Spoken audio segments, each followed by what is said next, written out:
Assalamualaikum warahmatullahi wabarakatuh. Perkenalkan, nama saya Muhammad Khairi. Saya dari kelas SI 4R. Baik, di sini saya akan menjelaskan tugas dari Ibu Novika Iriawati yang mana memberikan tugas kepada saya untuk menjelaskan mengenai database.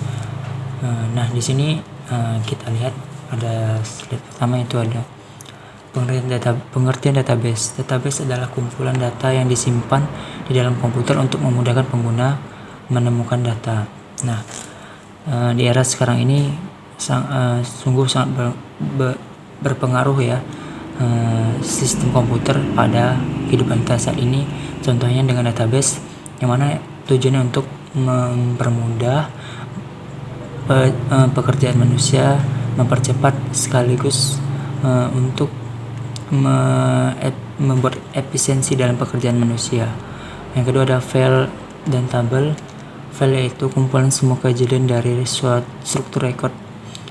Maksudnya itu adalah ini susunan dari ini adalah merupakan struktur dari database sendiri. Kedua itu tabel adalah relasional dari sebuah file. Nah, di mana tabel ini berfungsi untuk merelasikan atau menjelaskan dari sebuah file. Oke. Next, selanjutnya yaitu diagram ER entitas. Nah, pertama itu entitas. Entitas yaitu objek yang memiliki nilai yang nyata. Nah, dalam diagram IRD itu kita bisa ambil contoh misalnya mahasiswa. Ya, nah mahasiswa itu merupakan objek yang merupakan nilai yang nyata karena bisa dilihat dan dirasakan. Nah, itu entitas. Yang kedua itu atribut. Atribut adalah ciri atau karakter yang membedakan antara entitas yang satu dengan entitas yang lain. Nah, maksudnya setiap entitas itu memiliki atribut. Ya, nah di atribut itulah ada suatu entitas, misalnya atribut dari seorang mahasiswa itu adalah NIM-nya. Nah, itu akan membedakan dengan entitas yang lainnya karena itu merupakan atribut kunci pada suatu entitas tersebut. Yang ketiga adalah relasi. Nah, relasi ini berfungsi untuk menghubungkan entitas yang satu dengan entitas yang lainnya. Tuh. Selanjutnya, set entitas hubungan. Nah, kita ambil hubungan, pengertian itu adalah hubungan merupakan representasi hubungan antara satu entitas dengan entitas yang lain. Itu ya bisa jadikan relasi tadi ya kan, yang itu bertujuan untuk menghubungkan entitas yang satu dengan entitas yang lainnya. Nah, di sini ada beberapa contoh ataupun bagian dari relasi. Contohnya itu one to one, yaitu setiap anggota entitas A hanya boleh terkait dengan satu anggota entitas B. Nah, kita bisa ambil contohnya itu seorang pekerja yang bekerja pada suatu perusahaannya, itu hanya berhubungan satu dengan satu. Yang kedua, one to many. Setiap anggota entitas dapat dikaitkan dengan lebih dari satu anggota entitas B tetapi tidak berlawanan.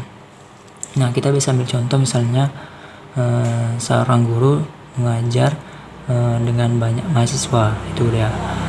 Yang ketiga itu many to many. Setiap entitas A dapat berhubungan dengan banyak entitas, hubungan himpunan entitas B dan demikian pula sebaliknya. Kita bisa ambil contoh itu seorang mahasiswa dengan mata kuliah. Ya, kan kita bisa lihat banyak mahasiswa bisa mengambil banyak mata kuliah. Jadi, dan terakhir itu pengertian set hubungan itu kumpulan dari hubungan sejenis. Oke, next selanjutnya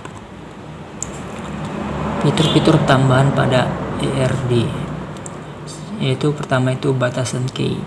Dengan menerapkan batasan key maka dapat dipastikan bahwa hanya data yang sesuai dengan batas tersebut saja yang dapat diisi.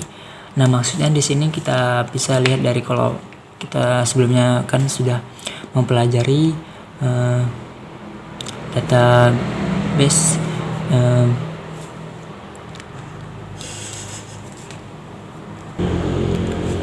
Nah, sebelumnya kita sudah mempelajari diagram ERD, yang mana batasan key itu adalah misalkan kita membuat situ ada seorang manajer yang mengatasi ataupun membawahi sebuah perusahaan yang mana itu hanya satu saja.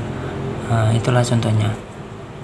Next, selanjutnya yaitu agregasi. Agregasi adalah hubungan langsung dalam RD antara himpunan entitas dengan himpunan relasi. Nah, maksudnya di sini relasi itu pertama kan entitas itu dihubungkan melalui relasi. Nah, relasi yang pertama itu dapat berkembang menjadi relasi kedua. Nah, disinilah yang disebut dengan agregasi. Nah, selanjutnya weak entity atau entitas lemah. Entitas lemah ialah entitas yang keberadaannya bergantung dengan entitas lainnya. Nah, di sini maksudnya entitas ini dia tidak memiliki atribut kunci pada entitas tersebut. Maka dari itu bisa dibilang entitas ini lemah karena tidak memiliki perbedaan dengan entitas yang lainnya. Istilahnya bisa dibilang atribut kunci. Maka dia bilang dari itu entitas ini yaitu entitas lemah. Oke. Nah, ini adalah yang terakhir yaitu batasan partisipasi atau batasan hubungan entitas menjelaskan bagaimana data itu berelasi. Batasan ini menentukan bagaimana berpartisipasinya suatu entitas dengan relasinya pada entitas lainnya. Nah, di sini ada dua jenis partisipasi. Yang pertama itu partisipasi total, yaitu keberadaan suatu entitas tergantung pada hubungannya dengan entitas lain. Nah, yang kedua partisipasi partial, yaitu keberadaan suatu entitas tidak tergantung pada hubungannya dengan entitas lain. Oke, mungkin itu saja yang dapat saya jelaskan. Lebih dan kurang saya mohon maaf, dan saya berharap ibu dapat memaklumi. Lebih dan kurang saya mohon maaf. Wabillahi taufiq wal hidayah. Wassalamualaikum warahmatullahi wabarakatuh.